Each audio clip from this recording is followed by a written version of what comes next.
Phone থেকে 1 মাস আগে বা 6 মাস আগে ভিডিও বা পিকচার ডিলিট হয়ে গেছে। তো গুরুত্বপূর্ণ ফাইলগুলো ডিলিট হলে কিভাবে ফিরিয়ে আনবেন সেটি দেখব আজকের ভিডিওতে। চলুন ভিডিওটি শুরু করা যাক। প্রথমে অ্যাপটিকে ওপেন করলে এরকম একটি ইন্টারফেস শো করবে। ক্যামেরা আইকন ওইখানে ক্লিক করব, সেটিংসে ক্লিক করব, এই অপশনটাকে অ্যালাউ করে দেব। ব্যাকে চলে আসবো।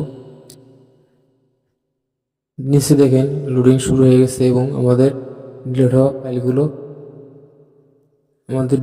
ফাইলগুলো শো করেছে। তো বন্ধুরা দেখুন আমাদের ডিলিট হওয়া পিকচারগুলো এখানে শো হয়েছে।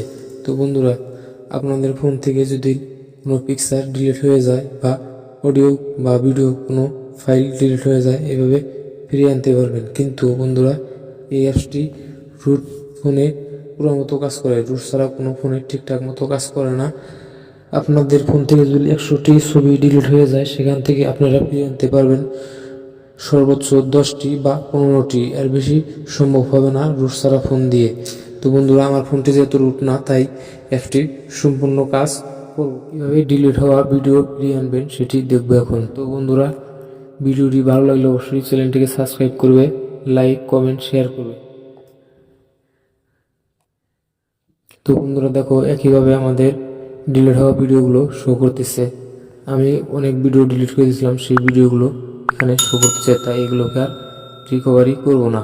তো আপনারা যদি রিকভারি করতে চান তাহলে ভিডিওতে টিক মার্ক দিয়ে নিচে রিকভারি লেখাতে ক্লিক করবেন।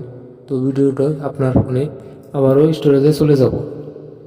অ্যাপস থেকে বের হয়ে আসবো। অ্যাপসটি কীভাবে ডাউনলোড করবেন সেটি দেখিয়ে দিচ্ছি।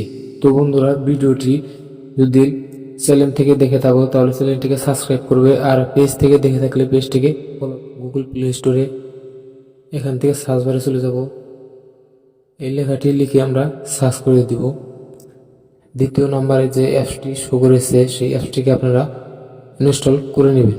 তো বন্ধুরা ভিডিওটি ভালো লাগলে অবশ্যই চ্যানেলটিকে সাবস্ক্রাইব করবে, পেজ থেকে দেখে পেজটিকে ফলো করে দেবে।